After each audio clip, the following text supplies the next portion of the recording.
Mars మన సౌర కుటుంబంలో 4వ గ్రహం. ఇది మన భూమి నుంచి దాదాపు 4 కోట్ల కిలోమీటర్ల దూరంలో ఉంటుంది. మీ అందరికీ తెలుసు, మార్స్ పైన ప్రజెంట్ ఎటువంటి జీవం లేదు. ఆ గ్రహం చూడడానికి ఇదిగో ఈ విధంగా కంప్లీట్ ఎడారిలా ఉంటుంది. కానీ ఇలాంటి ఒక గ్రహం పైన మన హిందూ ధర్మానికి సంబంధించిన ఒక దేవుడి విగ్రహం దొరికితే ఎలా ఉంటుంది? ఏం మాట్లాడుతున్నావురా? నరాలు కట్టయిపోయింది. నేను ఇలాగే షాక్ అయ్యాను. ఇప్పుడు మీలో కొంతమంది అనొచ్చు, అదేంటి బ్రో, వేరే గ్రహం పైన భూమి నుంచి 4 కోట్ల కిలోమీటర్ల దూరంలో ఉన్న ఒక గ్రహం పైన హిందూ ధర్మానికి సంబంధించిన విగ్రహం ఎలా దొరుకుతుంది అని. కానీ కొంతమంది శాస్త్రవేత్తల ప్రకారం కొన్ని కోట్ల సంవత్సరాల క్రితం మార్స్ పైన కూడా ఒక సివిలైజేషన్ ఉండేది. కొన్ని నెలల క్రింద నాసా మార్స్ పైన పంపిన రోవర్ ద్వారా రికార్డ్ చేయబడిన ఒక వీడియోలో ఇదిగో ఇలాంటి ఒక విచిత్రమైన ఆకారం కనిపించింది. ఇది చూడడానికి మన వినాయకుడి విగ్రహం లాగా ఉంది. దీనిపైన international journal of research publication ద్వారా ఒక డీటెయిల్ స్టడీ కూడా పబ్లిష్ చేయబడింది. వాళ్ళు చెప్పేది ఏమిటంటే అనేక బిలియన్ సంవత్సరాల నుంచి ఈ విగ్రహం మార్స్ పైన ఉంది అని. సైంటిస్టులు నమ్మేది ఏమిటంటే కొన్ని బిలియన్ సంవత్సరాల క్రితం మార్స్ పైన ఒక సివిలైజేషన్ ఉండేది అండ్ అక్కడి నుంచే జీవం భూమి మీదకి వచ్చింది అని. అలా అయితే ఒకప్పుడు మార్స్ పైన హిందూ ధర్మం ఉండేదా? అక్కడి నుంచే హిందూ ధర్మం భూమి మీదకి వచ్చిందా? అసలు ఇది నిజంగానే వినాయకుడి విగ్రహమా? ఈ విషయాల్నే మనం ఈ వీడియోలో డీటెయిల్గా తెలుసుకోబోతున్నాం. కానీ ఎప్పటిలాగే వీడియోలోకి వెళ్లే ముందు మీ అందరికీ ఒక చిన్న ప్రశ్న. మన సౌర కుటుంబంలో మొత్తం ఎన్ని గ్రహాలు ఉన్నాయి? Number 1 9, number 2 8, number 3 7, number 4 5. మీ ఆన్సర్ని కింద కామెంట్లో చెప్పండి. చూద్దాం మీలో ఎంతమంది కరెక్ట్గా సమాధానం చెప్తారు అనేది. దీనికి రైట్ ఆన్సర్ నేను వీడియో ఎండ్లో చెప్తాను. కాబట్టి వీడియోని ఏమాత్రం స్కిప్ చేయకుండా పూర్తిగా చూసి అన్ని విషయాలు తెలుసుకోండి.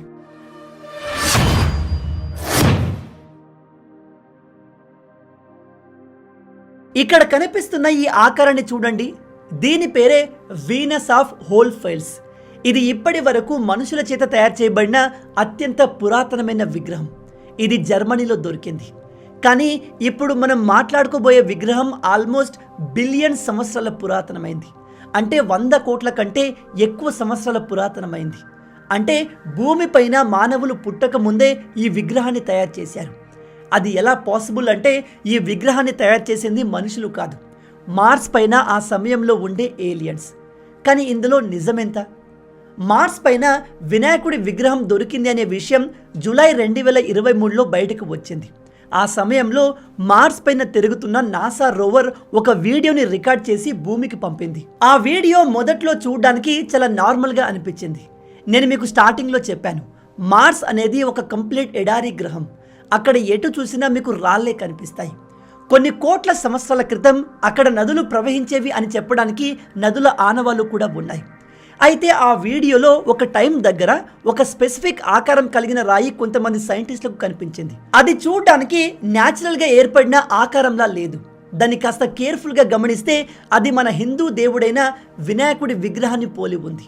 ఈ విషయం బయటకు రాగానే ఈ వీడియో ప్రపంచవ్యాప్తంగా వైరల్ అయింది. ఎందుకంటే సైంటిస్టులకు మార్స్ పైన అంతకుముందు కూడా అనేక విచిత్రమైన ఆకారాలు కలిగిన రాళ్ళు కనిపించాయి. కానీ ఇక్కడ సైంటిస్టులు దీన్ని ఎందుకు ఆసక్తిగా చూస్తున్నారు అంటే ఇది చూడడానికి న్యాచురల్గా ఏర్పడిన ఆకారంలా లేదు.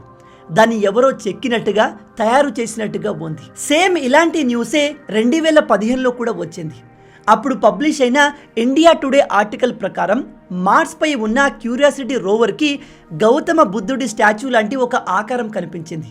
ఇంట్రెస్టింగ్ విషయం ఏమిటంటే ఆ ఆకారం ఒక అతిపెద్ద కొండ యొక్క అంచున ఉంది. ఇలాంటి ఆకారాలు సైంటిస్టులకు తరచూ కనిపించడంతో బహుశా ఈ గ్రహం పైన కూడా కొన్ని 100 కోట్ల సంవత్సరాల పూర్వం మనకంటే అడ్వాన్స్ సివిలైజేషన్ ఉండేది కావచ్చు. అక్కడి వాతావరణం కంప్లీట్గా మారిపోవడం వల్ల లేదా అణుయుద్ధాలు జరగడం వల్ల ఆ గ్రహం మొత్తం నాశనమై కొంతమంది ఆ గ్రహం నుంచి తప్పించుకొని మన భూమి మీదకి వచ్చి ఉంటారు అని కూడా నమ్ముతున్నారు.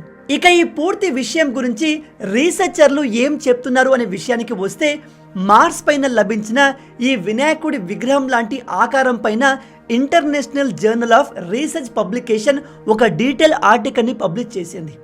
ఈ ఆర్టికల్లో వాళ్ళు చెప్పింది ఏమిటంటే మార్స్ గ్రహం పైన ఇలాంటి విచిత్రమైన ఆకారాలు దొరకడం కోఇన్సిడెంట్ కాదు. ఇది మనకు కొన్ని కోట్ల సంవత్సరాల పూర్వం మార్స్ పైన కూడా సివిలైజేషన్ ఉండేది అని చెప్పడానికి ప్రూఫ్ అని చెప్తున్నారు. ఒకవేళ ఈ ఆర్టికల్లో చెప్పినట్టుగా నిజంగా మార్స్ పైన మన హిందూ దేవుడి విగ్రహాలు దొరికాయి అనుకోండి, ఆ ప్లానెట్ పైన ఉన్న ప్రాంతాల్ని మన దేశం రైట్ఫుల్గా క్లెయిమ్ చేయవచ్చు. ఈ ప్రాంతాలు మా దేశంలో ఉండే సాంప్రదాయానికి సంబంధించినవి కాబట్టి ఇవి మాయే అని మనం లీగల్గా చెప్పవచ్చు. ఈ విషయం ఇంటర్నెట్లో ఎప్పుడైతే వైరల్ అయిందో ప్రతి ఒక్కరూ దీని గురించి సెర్చ్ చేయడం మొదలుపెట్టారు. మీరు ఇంటర్నెట్లో గణేష్ ఐడల్ అండ్ మార్స్ అని సెర్చ్ చేయండి, వందల ఆర్టికల్స్ వచ్చేస్తాయి. అయితే మార్స్ పైన ఒకప్పుడు సివిలైజేషన్ ఉండేదైతే మరి ఇప్పుడు ఆ గ్రహానికి ఏమైంది? ఆ గ్రహం ఇప్పుడు ఎడారిలాగా ఎందుకు మారిందో తెలుసుకోవడానికి మనం ఆ గ్రహానికి సంబంధించిన హిస్టరీ తెలుసుకోవాలి. మార్స్ యొక్క హిస్టరీ అలాగే మన భూమి యొక్క హిస్టరీ ఆల్మోస్ట్ సేమ్ ఉంటుంది. దాదాపు 4 బిలియన్ సంవత్సరాల పూర్వం మన సూర్యుడు ఇదిగో ఈ విధంగా మండుతూ చుట్టూ ఇలాంటి ధూళితో కప్పబడి ఉండేవాడు. కానీ మెల్లగా కొన్ని బిలియన్ సంవత్సరాలకి ఈ సూర్యుడు చుట్టూ ఉన్న ధూళి నుంచి గ్రహాలు ఏర్పడడం మొదలైంది. మార్స్ అండ్ ఎర్త్ ఫామ్ అయ్యేటప్పుడు వాటిపైన అనేక ఆస్టరాయిడ్లు వర్షంలో పడేవి. అలా మన భూమిని అలాగే మార్స్ని ఢీకొన్న ఆస్టరాయిడ్స్ ద్వారానే జీవానికి సంబంధించిన ముఖ్యమైన ఎలిమెంట్స్ ఈ గ్రహాల మీదకి వచ్చింది. అందులో అతి ప్రధానమైంది వాటర్, నీరు. నీరు లేనిదే జీవం సాధ్యం కాదు. కొంతమంది శాస్త్రవేత్తల ప్రకారం మన భూమిపైన కూడా నీరు ఆస్ట్రాయిడ్ వచ్చి ఢీకొట్టడం వల్ల వచ్చింది. అంటే ఎక్కడో అంతరిక్షంలో తిరుగుతున్న ఒక ఆస్ట్రాయిడ్ నీటిని భూమి మీదకి తీసుకువచ్చింది. సేమ్ ఇదే ప్రాసెస్ మార్స్ పైన కూడా జరిగింది.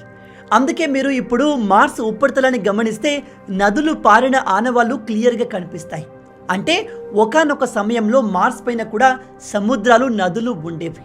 మరి ఆ గ్రహంతో ఇప్పుడు ఏమైంది అంటే ఈ మార్స్ గ్రహం పైన రీసెర్చ్ చేసిన శాస్త్రవేత్తల ప్రకారం దాదాపు 2 బిలియన్ సంవత్సరాల పూర్వం సడన్గా ఈ గ్రహం యొక్క అయస్కాంత శక్తి వీక్ అవ్వడం మొదలైంది. అంటే ఆ గ్రహం యొక్క గురుత్వాకర్షణ శక్తి వీక్ అయిపోయింది.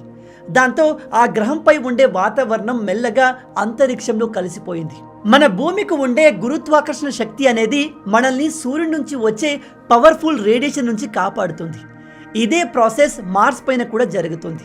కానీ మార్స్ గ్రావిటీ వీక్ అవ్వడంతో సూర్యుడి నుంచి వచ్చే పవర్ఫుల్ యూవీ రేస్ డైరెక్ట్గా ఆ గ్రహం పైన పడి అక్కడ ఉన్న నీరంతా ఆవిరైపోయింది.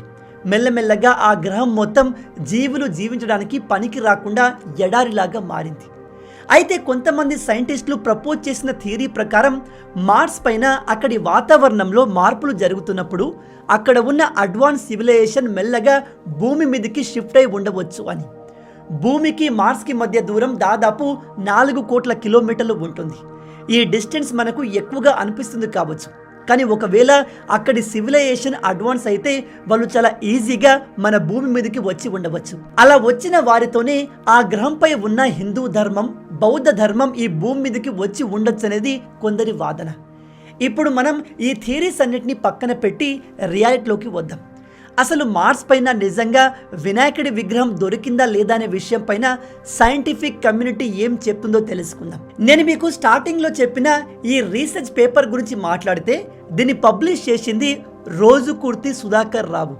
ఇతను ఈ ఆర్టికల్లో చాలా విషయాలు క్లియర్గా వివరించాడు, కానీ వాటిని మనం సైంటిఫిక్గా వెరిఫై చేయలేము. ఇతను నాసా రోవర్ రికార్డ్ చేసిన వీడియోని బేస్ చేసుకొని ఈ థియరీ మొత్తాన్ని పబ్లిష్ చేశాడు, కానీ దాన్ని ప్రూవ్ చేసే ఎటువంటి సైంటిఫిక్ ఎవిడెన్స్ ఇతని దగ్గర లేవు. ఇప్పుడు మీలో కొంతమంది అనొచ్చు, అదేంటి బ్రో అలా అంటున్నారు? మార్స్ రోవర్ రికార్డ్ చేసిన వీడియోలో మనకు క్లియర్గా వినాయకుడి విగ్రహం కనిపిస్తుంది కదా అని. అయితే ఈ విగ్రహాన్ని చూస్తే మనకు చూడ్డానికి వినాయకుడిలాగా అనిపిస్తుంది, కానీ అది నిజంగా వినాయకుడి విగ్రహం కాదు. ఈ రాయి మనకు వినాయకుడి విగ్రహం లాగా ఎందుకు అనిపిస్తుంది అంటే దానికి కారణం పారాడోలియా ఎఫెక్ట్. ఇది ఒక సైకలాజికల్ ఎఫెక్ట్. దీని ప్రకారం మన బ్రెయిన్ ర్యాండమ్గా కనిపించే కొన్ని ఆకారాల్ని మనకు తెలిసిన ఆకారాలతో కంపేర్ చేసి దాన్ని ఐడెంటిఫై చేస్తుంది. ఉదాహరణకి మీలో ప్రతి ఒక్కరూ వినాయకుడి విగ్రహాన్ని, శివలింగాన్ని, బుద్ధుడి విగ్రహాన్ని చూసి ఉంటారు. అలాంటప్పుడు మీకు ఏదైనా ఒక ర్యాండమ్ ఆకారం వాటిలా కనిపిస్తే మీ బ్రెయిన్ మీరు ప్రీవియస్లో చూసిన ఆకారాన్ని దీంతో కంపేర్ చేస్తుంది. దాంతో మనకు ఇది ఆ ఆకారమే అనే ఫీలింగ్ కలుగుతుంది. దీనికి బెస్ట్ ఎగ్జాంపుల్, కొన్నిసార్లు మనం ఆకాశంలో మేఘాల్ని చూసినప్పుడు కొన్ని మేఘాలు ఏనుగు ఆకారంలో, సింహం ఆకారంలో, కొన్నిసార్లు అయితే దేవతల ఆకారంలో కనిపిస్తాయి. అలా ఎందుకో తెలుసా? ఎందుకంటే మనం ఆ ఆకారాల్ని ఆల్రెడీ చూసి ఉంటాం. అవి మన బ్రెయిన్లో ఉంటాయి. అలాంటప్పుడు మనం బయట ఎక్కడైనా ఒక ర్యాండమ్ షేప్ వాటిలా కనిపిస్తే మన బ్రెయిన్ దాన్ని తెలిసిన ఆకారంతో కంపేర్ చేసి ఐడెంటిఫై చేస్తుంది. దీనికి ఇంకో బెస్ట్ ఎగ్జాంపుల్, మీరు తిరుపతికి వెళ్తే అక్కడి కొండల షేప్ చూస్తే అవి వెంకటేశ్వరుడి ముఖ చిత్రంలా కనిపిస్తాయి. కానీ ఆ కొండల్ని మనుషులు కావాలని ఆ షేప్లో చెక్కలేదు. అది ప్రకృతి ద్వారా క్రియేట్ చేయబడింది. ఇక మనం తిరిగి మార్స్ పైన దొరికిన విగ్రహం విషయానికి వస్తే ఇక్కడ కనిపించేది కంప్లీట్ వినాయకుడి విగ్రహం కాదు. మన వినాయకుడి విగ్రహాన్ని పోలి ఉన్న ఒక బండరాయి. ఆ గ్రహం పైన కోట్ల సంవత్సరాల పూర్వం ఉన్న వాటర్ ఫ్లో కారణంగా, దానిపై పడిన ఎండ కారణంగా మార్స్ పైన కొన్నిసార్లు భారీ ఇసుక తుఫాన్లు వస్తాయి. అవి చాలా భయంకరంగా ఉంటాయి. వాటి వల్ల కూడా ఈ బండరాయి పైన ఎటువంటి షేప్స్ ఏర్పడి ఉంటాయి. ఈ బండరాయి షేప్ కొద్దిగా మన వినాయకుడి విగ్రహాన్ని పోలి ఉంది. అందుకే మనకు ఇక్కడ కనిపించిన రాయి వినాయకుడి విగ్రహంలా కనిపించింది. అంతేకాని ఇప్పటి వరకైతే మార్స్ పైన మన హిందూ ధర్మానికి సంబంధించిన ఆనవాళ్ళు కానీ విగ్రహాలు కానీ దొరికినట్టుగా ఎటువంటి ఎవిడెన్స్ లేవు. ఒకవేళ నిజంగానే ఆ గ్రహం పైన ఏలియన్స్ క్రియేట్ చేసిన ఏదైనా షేప్ కనిపిస్తే అది ఏ రిలీజియన్కి సంబంధించిందైనా సరే దాన్ని నాసా హైడ్ చేయాలి అనుకోదు. ఎందుకంటే అలాంటి ఎవిడెన్స్ మనకు దొరికితే అది హ్యూమన్ హిస్టరీలోనే ది బిగ్గెస్ట్ డిస్కవరీ అవుతుంది. ఏలియన్స్ ఉన్నారు అని మొట్టమొదటిసారిగా 100% కన్ఫర్మ్ అవుతుంది.